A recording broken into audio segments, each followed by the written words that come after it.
दुनिया के बेहतरीन यूनिवर्सिटीज में से एक में आज आपके साथ आकर मैं बहुत सम्मानित महसूस कर रहा हूँ। सच कहूँ तो मैंने कभी कॉलेज ग्रेजुएशन कंप्लीट ही नहीं की और आज पहली बार मैं किसी कॉलेज ग्रेजुएशन सेरेमनी के इतने करीब पहुँचा हूँ। आज मैं आपको अपने जीवन की 3 कहानियाँ सुनाना चाहूँगा और कुछ नहीं, बस 3 कहानियां। मेरी पहली कहानी डॉट्स कनेक्टिंग के बारे में है। रीड कॉलेज में एडमिशन लेने के 6 महीनों के अंदर ही मैंने पढ़ाई छोड़ दी, पर मैं उसके 18 महीने बाद तक वहां किसी तरह आता जाता रहा। तो अब सवाल उठता है कि मैंने कॉलेज क्यों छोड़ा। एक्चुअली इसकी शुरुआत मेरे जन्म से पहले की है। मेरी बायोलॉजिकल मदर एक यंग अनमैरिड ग्रेजुएट स्टूडेंट थी और वो मुझे किसी और को अडॉप्शन के लिए देना चाहती थी, पर उनकी एक ख्वाहिश थी कि कोई कॉलेज ग्रेजुएट ही मुझे अडॉप्ट करे। सब कुछ बिल्कुल सेट था और मैं एक वकील और उसकी वाइफ द्वारा अडॉप्ट किया जाने वाला था कि अचानक मुझे देखकर उस कपल ने अपना विचार बदल दिया और डिसाइड किया कि उन्हें एक लड़का नहीं लड़की चाहिए। इसलिए आधी रात को मेरे पेरेंट्स, जो कि उस वक्त वेटिंग लिस्ट में थे, उन्हें कॉल करके बोला गया कि हमारे पास एक बेबी बॉय है, क्या आप उसे अडॉप्ट करना चाहेंगे? तो उन्होंने झट से हाँ कर दी। पर बाद में मेरी बायोलॉजिकल मदर को पता चला कि माँ ग्रेजुएट नहीं है और पिता तो हाई स्कूल पास भी नहीं है, इसलिए उन्होंने अडॉप्शन के पेपर्स साइन करने से मना कर दिया। पर कुछ महीनों बाद मेरे होने वाले पेरेंट्स के मुझे कॉलेज भेजने की बात पर वो मान गई। तो मेरी जिंदगी की शुरुआत कुछ इस तरह हुई। 17 साल बाद मैं कॉलेज गया और गलती से मैंने स्टैनफोर्ड जितना ही महंगा कॉलेज चुन लिया। मेरे वर्किंग पेरेंट्स की सारी कमाई मेरे कॉलेज में जाने लगी।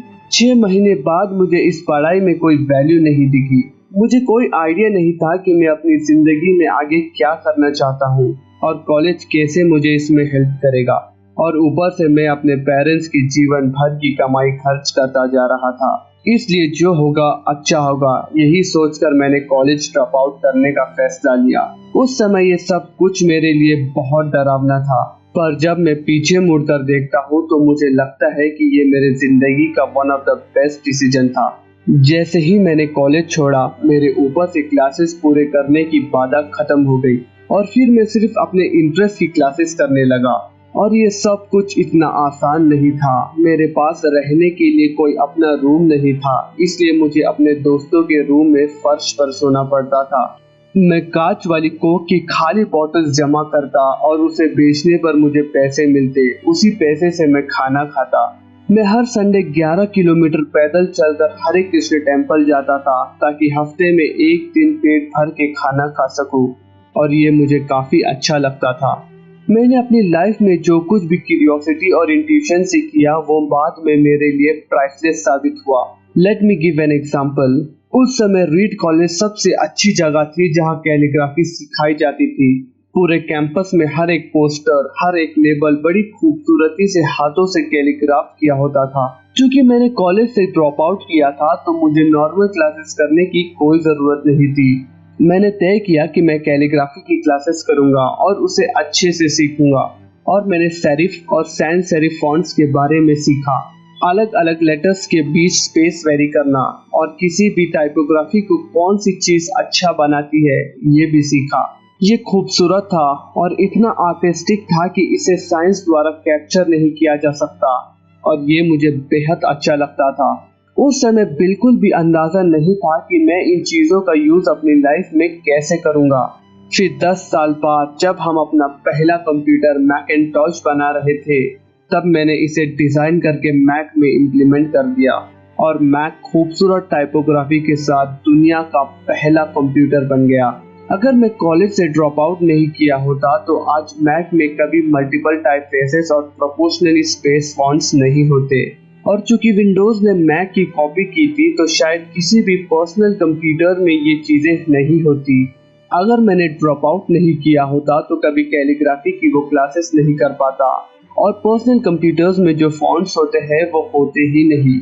ऑफ कोर्स जब मैं कॉलेज में था, तब फ्यूचर में देखकर इन डॉट्स को कनेक्ट कर पाना इम्पॉसिबल था। लेकिन 10 साल बाद जब मैं पीछे मुड़कर देखता हूँ तो सब कुछ बिल्कुल साफ नजर आता है। आप कभी भी फ्यूचर में झांककर डॉट्स कनेक्ट नहीं कर सकते और सिर्फ पास में देखकर ही डॉट कनेक्ट कर सकते हैं। इसलिए आपको यकीन करना होगा आपकी लाइफ में अभी जो हो रहा है वो आगे चलकर किसी न किसी तरह आपके फ्यूचर से कनेक्ट हो जाएगा। आपको किसी न किसी चीज में विश्वास करना होगा, अपने गट्स में, किस्मत में, अपनी जिंदगी या फिर अपने कर्म में। किसी न किसी चीज में विश्वास करना ही होगा, क्योंकि इस बात में बिलीव करना कि आगे चलकर डॉट्स कनेक्ट होंगे आपको अपने दिल की आवाज सुनने की हिम्मत देगा, तभी जब आप अलग रास्ते पर चल रहे होंगे, and that will make the difference. मेरी दूसरी कहानी लव और लॉस के बारे में है। मैं जिस चीज को चाहता था वो मुझे जल्द ही मिल गई। बॉब और मैंने अपने पेरेंट्स के गैराज से एप्पल की शुरुआत की थी। तब मैं 20 साल का था। मैंने बहुत मेहनत की और सिर्फ 10 साल में एप्पल 2 लोगों से बढ़कर $2 बिलियन और 4000 लोगों की कंपनी बन गई। हमने अभी 1 साल पहले ही अपनी फाइनेस्ट क्रिएशन मैकिन्टॉश लॉन्च की। मैं 30 का हो गया था और मुझे कंपनी से फायर कर दिया गया। आप अपनी ही बनाई कंपनी से फायर कैसे हो सकते हैं? वेल, जब कंपनी ग्रो होने लगी, हमने एक टैलेंटेड आदमी को हायर किया। मैंने सोचा कि वो मेरे साथ कंपनी रन करेगा। पहले 1 साल सब कुछ ठीक था, लेकिन फिर कंपनी के फ्यूचर विजन को लेकर हमारे बीच मतभेद होने लगे। बात बोर्ड ऑफ डायरेक्टर्स तक पहुंच गई और बोर्ड ऑफ डायरेक्टर्स ने उसका साथ दिया। सो एट द एज ऑफ 30 मुझे निकाल दिया गया और जो मेरी पूरी अडल्ट लाइफ का फोकस था वो अब पूरा खत्म हो चुका था। मुझे बिल्कुल तबाह करने वाला था। मुझे कुछ महीनों तक समझ ही नहीं आया कि मैं क्या करूं।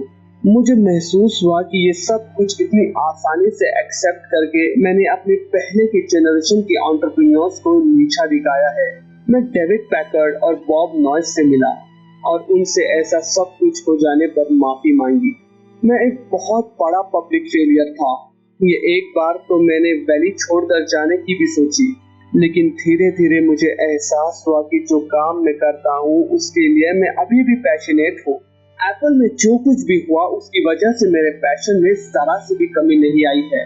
मुझे रिजेक्ट कर दिया गया है, बट मैं अभी भी अपने काम से प्यार करता हूँ। इसलिए मैंने फिर से एक बार शुरुआत करने की सोची।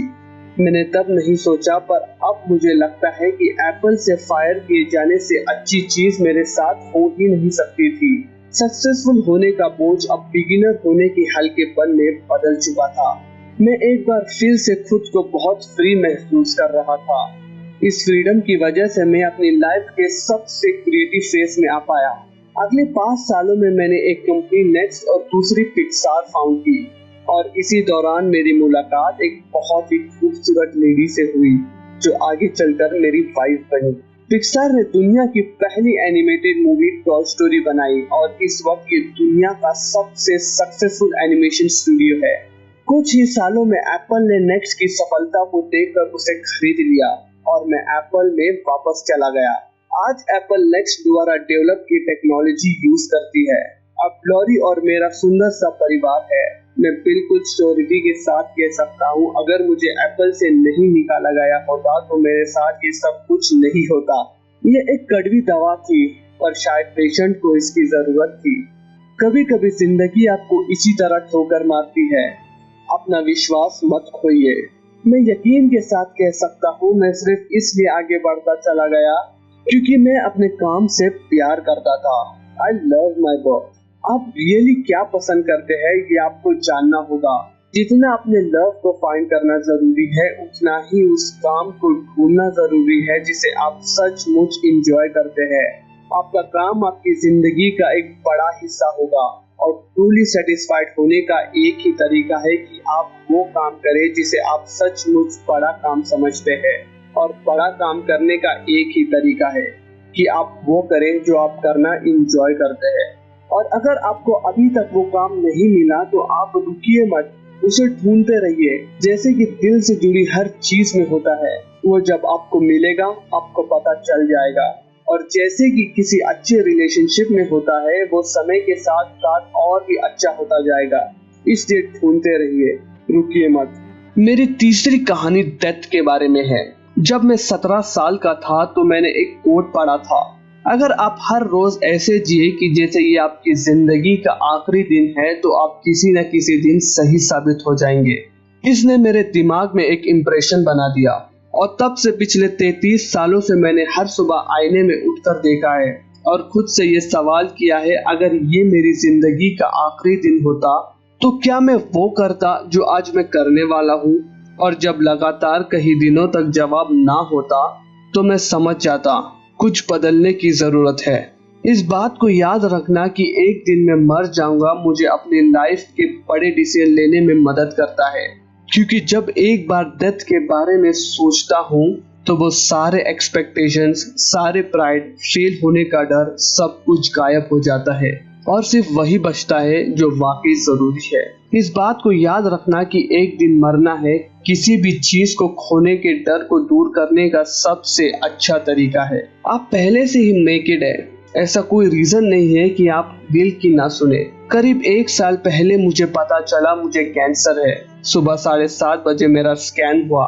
डॉक्टर ने मुझे सलाह दी कि मैं घर जाऊं और सब कुछ ठीक कर लूं, जिसका इनडायरेक्ट मतलब होता है आप कोशिश कीजिए। आप अपने बच्चों से जो बातें आने वाले 10 साल में करने वाले थे अगले कुछ महीनों में कीजिए और आप सबको गुड बाय कहिए। मैंने इस डायग्नोसिस के साथ पूरा दिन बिता दिया और शाम को मेरी बायोप्सी हुई और डॉक्टर ने कहा मेरा कैंसर सर्जरी से ठीक हो सकता है और फिर मेरी सर्जरी हुई और सौभाग्य से अब मैं ठीक हूँ। मौत के इतने करीब मैं पहले कभी नहीं पहुंचा और उम्मीद करता हूँ अगले कुछ सालों तक पहुंचूं भी ना। और ये सब कुछ देखने के बाद मैं विश्वास के साथ कह सकता हूँ कि डेथ एक यूजफुल बट इंटेलेक्चुअल कॉन्सेप्ट है। कोई मरना नहीं चाहता, यहाँ तक कि वो लोग भी जो स्वर्ग जाना चाहते हैं। मौत वो मंजिल है जिसे हम सब शेयर करते हैं। आज तक इससे कोई बचा नहीं है और ऐसा ही होना चाहिए, क्योंकि शायद मौत इस जिंदगी का सबसे बड़ा आविष्कार है। ये जिंदगी को बदलती है, पुराने को हटाकर नए का रास्ता खुलती है और इस समय आप नए हैं। ज्यादा नहीं, कुछ ही दिनों में आप भी पुराने हो जाएंगे और रास्ते से साफ हो जाएंगे। और इतने ड्रामेटिक होने के लिए मैं माफी मांगता हूँ, पर ये सच है। आपका समय सीमित है, इसलिए इसे किसी और की जिंदगी जीने में व्यर्थ मत कीजिए। बेकार की सोच में मत फंसिए, अपनी जिंदगी को दूसरों के हिसाब से मत चलाइए, औरों के विचारों के शोर में अपनी अंदर की आवाज और इंट्यूशन को मत डूबने दीजिए। और मैं अपने और आपके लिए यही विश करता हूँ, स्टे हंग्री, स्टे फुलिश। आपका बहुत बहुत धन्यवाद।